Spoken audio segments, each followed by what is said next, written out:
안녕하세요, 박미수 박사입니다. 오늘은 혈액순환이 안되면 어떤 일이 벌어질까요? 혈액순환에 이것들을 신경 쓰면 혈관을 지킬 수 있습니다. 이런 주제로 이제 말씀을 드리려고 합니다.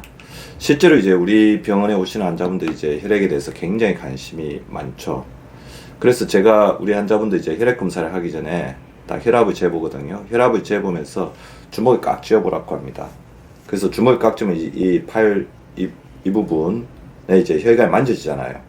실제 이제 가끔 이제 우리 환자분들이 혈관을 이제 만지기도 하는데, 혈관을 만져보면 혈관이 부드럽고 통통하게 이렇게 잘 올라오시는 분들이 있는가 하면, 어떤 분들 같은 경우는 혈관을 만져보면 뭔가 이제 푸석푸석하고, 그러니까 뭔가 이렇게 탄력이 없는 그런 느낌을 이제 받을 수가 있거든요. 실제로 이제 그런 어떤 탄력이 없거나 혈관이 이제 뭔가 이제 딱딱한 것 같은 분들이 혈액 검사를 해서 피를 뽑을 때 이제 그 혈액의 어떤 양상을 보면 진짜 그야말로 피가 이제 탁하고 이제 뭔가 이렇게 밀도가 굉장히 높은, 뭔가 그 안에 어떤 염증 물질이 가득 차인 것 같은 그런 인상들을 받을 때가 실제로 많습니다. 그리고 이제 혈액 검사 결과를 보면 여지없이 혈액 속에 여러 가지 염증 물질이나 불순물들이 많이 들어가 있는 것들을 볼 수가 있죠. 저한테 이제 우리 환자분들이 많이 물어보고 우리 구독자분들도 많이 물어보신 내용이, 박사님 혈액순환이 안 된다는 것들을 어떻게 좀 쉽게 정의를 하시면 될까요? 이렇게 말씀을 이제 물어보거든요.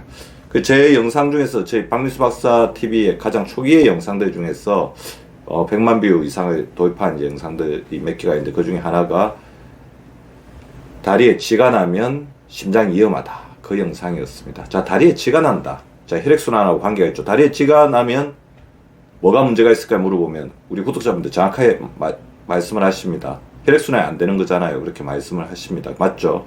그리고 혈액순환이 조금 이렇게 보시면 될 것 같아요. 의학적으로는 동맥피와 이제 정맥피가 있죠. 동맥피는 이제 심장에서 나와서 온몸으로 가는 피고, 정맥피는 우리 조직에서 심장으로 같이 돌아가는 피입니다. 그래서 동맥피를 저는 이제 세피라고 이렇게 이야기를 하고, 정맥피를 흠피라고 하는데요. 세피는 이제 산소 영양소를 가지고 있죠. 다리까지 이제 내려간 세피, 산소 영양소를 가지고 있는 세피가 다리 이제 산소 영양소를 주고 나면 흠피가 됐는데, 그렇게 되면 어떻게 됩니까? 다시 돌아와야 되잖아요.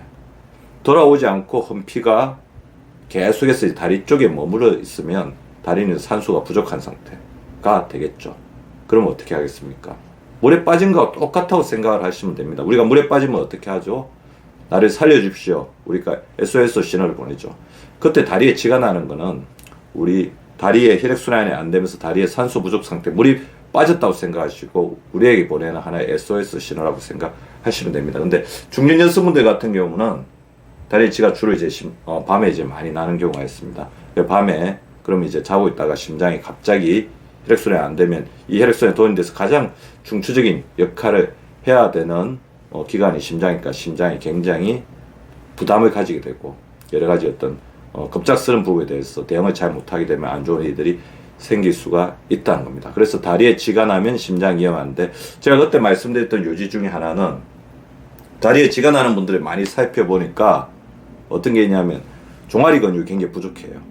자, 심장으로 이렇게 우리가 모든 혈액순환을 다 돌리는 것은 굉장히 힘들 수밖에 없습니다. 그래서 우리는 혈액순환을 도와주는 가장 중요한 파트너가 우리 온몸에 있는 근육인데, 특히 이제 우리 다리 쪽에 내려간 피는 올라올리면 중력의 힘을 거슬러야 되잖아요. 그때 그것을 도와주는데 가장 중요한 역할을 하는 게 바로 종아리죠. 그래서 종아리의 근육이 이렇게 잘 발달이 되어 있고, 우리가 운동이나 그 여러 가지 걷기를 통해서 잘 발달시킨 종아리들은 이 부분을 잘 도와줘서 심장으로 올라올 수 있게 도와주는데, 종아리가 부실하거나 종아리의 기능이 떨어지신 분들은 그것을 잘 못한다는 거죠. 그래서 종아리를 제2의 심장, 종아리 펌프라고 할 정도입니다. 근데 제가 잘 살펴보면 이제 종아리 근육이 부실한 분들 보면 발목이 굉장히 뻣뻣한 경우가 많습니다. 그래서 제가 그 해결책으로 발목 운동, 발목을 이렇게 쭉 뻗었다가 당겼다가 또 돌렸다, 시계 방향으로 돌렸다, 반시계 방향으로 돌렸다가 발목 관절 운동을 하라고 하는 가장 큰 이유 중에 하나죠. 자, 금방 말씀드린 것처럼 혈액순환이 안 된다는 거는 우리 몸이 필요한 만큼 산소 영양소가 제대로 이제 공급이 되지 않는다는 거죠. 그 다리 시간 내에 우리 조직에서 필요한 혈액이 못 가기 때문에 우리 몸에서 필요한 산소가, 영양소가 부족한 상태가 된다는 겁니다. 그래서 이 그림을 보시면 혈액순환이 안 되는 이유를 이렇게 이해를 하기가 쉬울 것 같습니다. 혈관은 어떻게 보면 우리 몸에 있는 혈액을 실어 나르는 도로라고 보시면 되고요. 자, 혈액은 우리 필요한 곳에 꼭 필요한 어떤 식량들, 물품들을 실어 나르는 하나의 차라고 보시면 됩니다. 트럭이라고 보시면 됩니다. 그래서 트럭이 잘 이렇게 만들어진 도로를 타고 원활하게 통행이 돼야 되는데, 만약에 그 트럭이 고장이 나거나 트럭에 문제가 있거나, 그래 가족 트럭 굉장히 위험할 수 있죠. 아니면 그 도로가 이렇게 폐쇄가 되거나, 그러니까 파손이 되거나, 그래서 가지 못하게 되면 굉장히 심각한 일들이 될 수밖에 없는데요. 자, 보십시오. 우리 혈관은 10대 때부터 계속해서 이제 노화가 되고 있거든요. A 혈관이 10대, 20대 혈관이고, B 혈관이 30대, 40대 혈관, C 혈관이 50대, 60대 혈관, D 혈관은 혈전으로 가득 찬, 즉 가운데 있는 부분, 저게 혈전입니다. 우리 흔히 피특이라고 하는 부분이죠.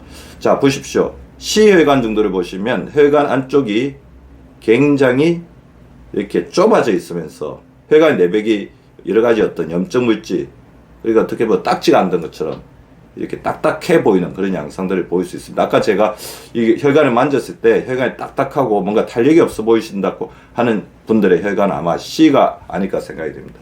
C가 저렇게 되는데 가장 중요한 역할을 하는 몇 가지 기전이 있습니다. 일단 우리 몸에 인슐린 저항성이 생겨서 혈액 속에 당이 필요 이상으로 많이 돌아다니게 되면 이 당이 우리 혈관을 찌르는 못처럼 작용하게 됩니다. 그래서 고혈당, 당뇨가 혈관 질환의 가장 중요한 위험 요인이라고 하는 것도 그 이유죠. 자, 혈관에 넘쳐나는 당들이 자, 이제 우리 혈관을 찌르고, 자, 그렇게 되면 거기에 염증 반응에 의해서 뭐가 달라붙게 되냐면 고지혈증, 콜레스테롤이죠. 그 콜레스테롤이 달라붙게 되죠. 그 다음에 여기에 뭐 혈소반이나 여러 가지 염증 물질들이 달라붙게 됩니다. 그렇게 되면 혈관은 좁아지고 딱딱해지는 거죠.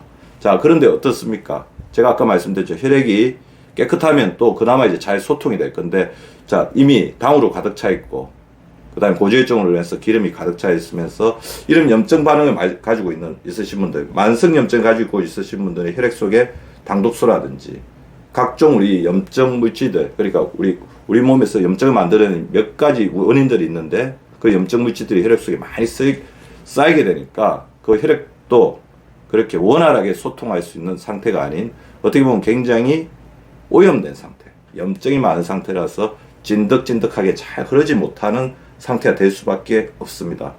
자, 그렇지만 우리는 생존해야 되잖아요. 그래서 우리는 항상성의 원칙을 가지고 있기 때문에, 자, 혈관이 좁아져 있고 딱딱해져 있고 혈액이 찐득찐득하게 잘 그렇게 되지 않았을 때는 어떻게 해야 되겠습니까? 어쩔 수 없이 심장은 더 무리해서 강력한 압력으로, 평소보다 뭐 2배, 3배 압력으로 강하게 압력을 해서 우리 몸으로 이렇게 펌프질을 해서 혈액을 보낼 수밖에 없죠. 그러면 혈관에 가해지는 압력이 어떻게 되겠습니까? 굉장히 올라갈 수밖에 없죠. 그게 바로 고혈압이라는 겁니다. 자, 고혈압 보십시오. 혈관은 굉장히 타격을 받습니다. 안 그래도 이제 여러 가지 염증 요인에 의해서 아까 좁아지고 딱딱해져 있다고 하는데 더 손상을 받겠죠. 자, 그런데 문제는 또 뭐냐면 이렇게 강력한 압력을 행사하는 가장 중요한 원동력이 바로 심장인데, 자, 심장이 어떻게 되겠습니까? 굉장히 무리하게 일을 해야 되니까 심장이 이제 비대하게 됩니다. 근데 이 심장을 또 먹여 살리는데 가장 중요한 게 뭐죠? 관상동맥이죠. 관상동맥 혈관 내부 상태는 어떻게 했어요? 저렇게 찐득찐득하고 좋지 못한 상태니까, 자, 이렇게 점점 이제 커진 심장을 나중에 제대로 지탱하지 못해서 생기는 가장 대표적인 질병이 협심증이나 심근경색. 그러면서 심장의 기능이 점점 떨어지면 심부전으로 갈 수도 있다는 거죠.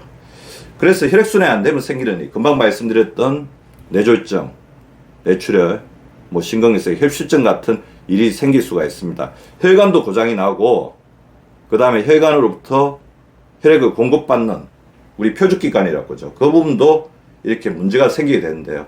자, 뇌, 심장뿐만 아니라, 자, 콩팥이라든지 여러 가지 어떤 미세 조직들이 다 이렇게 망막이라든지 타격을 받게 돼서 빨리 노화가 되고 여러 가지 질병들이 생길 수밖에 없습니다. 또 혈액순환이 안 되면서 이런 부분들이 우리 몸에 스트레스로 작용하게 되고 에너지 대사 잘 되지 않으면 활성산소 같은 물질들은 굉장히 많이 생길 수가 있고요. 당독소도 많이 생길 수가 있기 때문에 혈액순환이 안 된다는 건 어떻게 보면 우리 몸에 만병의 근원의 이제 시작이라고 볼 수가 있습니다. 자, 그래서 혈액순환이 안 되신 분들 반드시 챙겨야 할 것들. 자, 금방 제가 말씀드린 쓰리고를 반드시 조절하셔야 됩니다.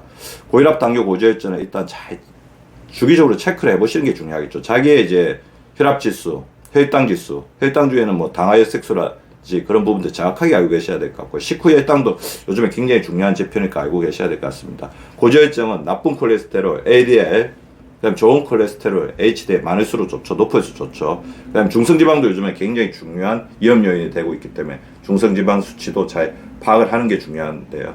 혈압은 적어도 이제 120에 80, 뭐 정 안 되면 130에 80 이하로 유지하도록 노력해야 될 것 같고요.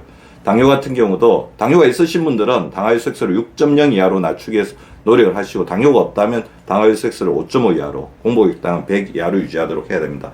고지혈증 같은 경우는 여러 가지 나이라든지 가족력, 그 다음에 동반 질환이 좀 다르긴 한데요.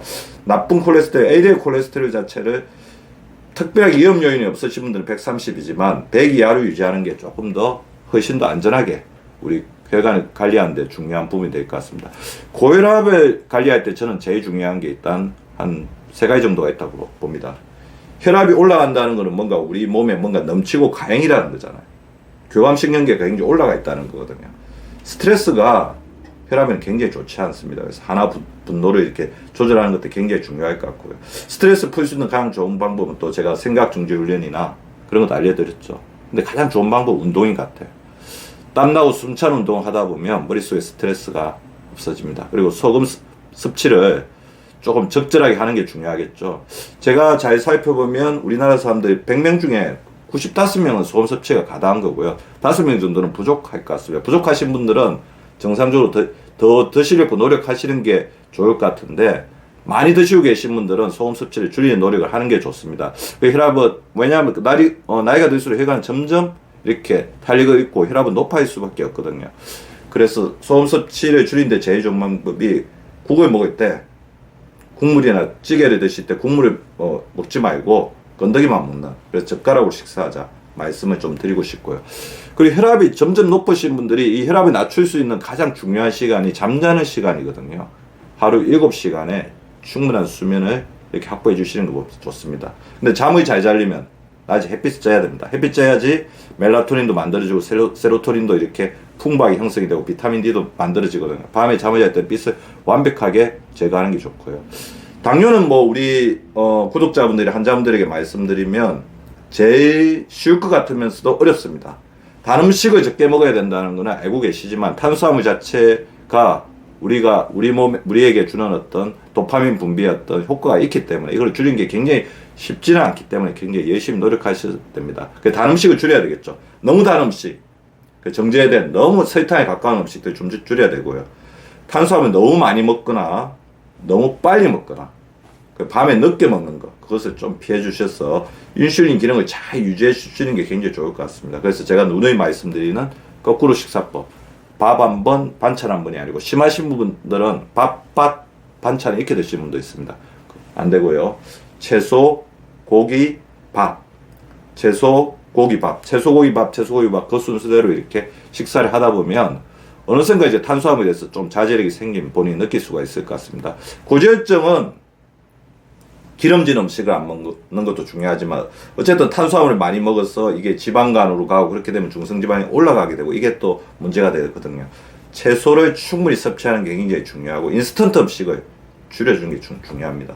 인스턴트 음식을 좀 줄여주시는 게 제일 중요하고요. 그 다음에 제가 이제 우리가 진짜 해야 될 게 근육을 늘리는 거예요. 제가 아까 말씀드렸죠. 제2의 심장. 심장 혼자서 무리하게 하면 절대로 안 됩니다. 심장을 도와주는 우리 최고의 파트너들을 우리가 잘 이렇게 지원해 줘야 되는데, 그게 바로 근육이라는 거죠. 자, 땀나고 숨찬 운동, 그러니까 유산소 운동과 근력 운동을 꾸준히 해주시는 게 좋을 것 같고, 저는 상체 운동은 팔굽혀기, 하체 운동은 관절이 좋으신 분들은 스쿼트 굉장히 좋을 것 같고요. 그 다음에 관절이 좀 불편하신 분들은 제가 항상 알려드리는 손허벅지 운동 해주시면 좋을 것 같습니다. 근데 무엇보다 중요한 건 하루 7,000보씩 걷는 게 굉장히 중요할 것 같아요. 그 다음에 혈액의 염증을 줄여줘야 됩니다. 혈액의 염증을 줄여줘야 되는데, 혈액의 염증의 가장 중요한 원인이 되는 게 뭘까요? 바로 지방세포입니다. 내장 지방. 내장 지방을 좀 줄여주는 게 굉장히 중요하기 때문에 적정 체중을 유지할 수 있게 신경을 써주시고요. 자, 혈액의 염증을 줄이기 위해서 혈액 염증을 희석을 시켜야 되잖아요. 충분한 수분을 섭취하는 게 무엇보다 중요합니다. 그래서 하루 2리터에서 2.5리터의 수분을 소변 색깔이 맑을 때까지 섭취해서 우리 혈액에 있는 염증 물질의 양을 좀 줄여주는 게 중요할 것 같고요. 당독소를 줄이는 데는 또 비타민 B가 굉장히 중요하기 때문에 비타민 B가 충분히 들어있는 음식들을 잘 섭취해 주는 게 좋을 것 같습니다. 그리고 아까 제가 혈액의 염증, 우리 몸의 염증의 가장 중요한 근원지가 어딜까요? 바로 장입니다. 장은 어쩔 수 없이 생명활동의 입구잖아요. 음식을 먹다 보면 세균, 바이러스, 여러 가지 유해물질이 같이 들어올 수밖에 없기 때문에 장을 끊임없이 지켜주는 어떤 노력을 많이 해야 되는데 소화가 잘 되게 하는 게 굉장히 중요합니다. 그래서 소화가 잘 되는 거는 하루 7,000보를 걷는 거, 스트레스를 잘 조절하는 거, 그러니까 소화 요소가 풍부한 자연에 가까운 음식을 먹는 것, 자기에게 소화불량을 야기하는 음식이 무엇인지를 잘 파악해서 그 음식을 줄이는 것도 굉장히 중요하죠. 그래서 포도맵 개념에 대해서 제가 설명한 것도 있으니까 한번 살펴보시면 좋을 것 같고요. 그리고 무엇보다 중요한 거는 자기의 대변을 훌륭한 작품으로 만드는 거죠. 그러니까 황금빛의 바나나 같은 대변을 만들기 위해서 마이크로바이옴, 식이섬유, 그 다음에 장 건강에 좋은 여러 가지 영양소들을 잘 챙겨 드시는 게 좋을 것 같은데 오메가3나 비타민 D라든지 글루타민 같은 경우도 도움이 될 수가 있지만 무엇보다 중요한 것은 자기한테 맞는 마이크로바이옴을 형성할 수 있는 유산균을 자기한테 맞는 유산균을 잘 섭취하는 게 중요할 것 같습니다. 그리고 한 가지 더 말씀을 드리면 현대인의 혈액순환을 위해서는 자율신경계 안정이 중요한데 체온 조절, 자연에 좀 가깝게 체온 조절을 하는 게 좋을 것 같습니다. 그래서 제가 항상 말씀드린 건 하하동동, 여름은 여름답게, 겨울은 겨울답게. 그래서 그 말이 무슨 말이냐면 여름철에 약간 덥게, 뭐 일사병이나 열사병은 당연히 안 걸려야 되겠죠. 그렇지만 너무 에어컨을 세게 안 트는 게 중요할 것 같고, 겨울철에 너무 춥다고 밖에 안 나오고 활동 안 하는 것도 문제가 된다는 거죠. 겨울철에 약간 겨울답게 보내는 것도 굉장히 중요할 것 같습니다. 무엇보다 중요한 것은 덥거나 춥다고 해서 방 안에만 웅크리지 않고 자꾸 이렇게 밖으로 나가면서 자연과 버타는 그런 것들이 중요하겠죠. 자, 오늘 제가 혈액순환이 안 되면 벌어지는 일에 대해서 말씀을 드리고 혈액순환에 의해서 이것들을 반드시 신경 쓰자는 거 말씀드렸는데 구독자분들 잘하고 계시겠지만 조금 더 신경 써가지고 혈관이 우리 몸의 생명줄, 고속도로잖아요. 잘 이렇게 보존하시고 잘 유지하시는 그런 어떤 생활 우리 구독자분들 되시길 바라면서 오늘의 강의를 마치도록 하겠습니다. 우리 훌륭하고 건강한 혈관에 의하여 화이팅 하시기 바랍니다. 감사합니다.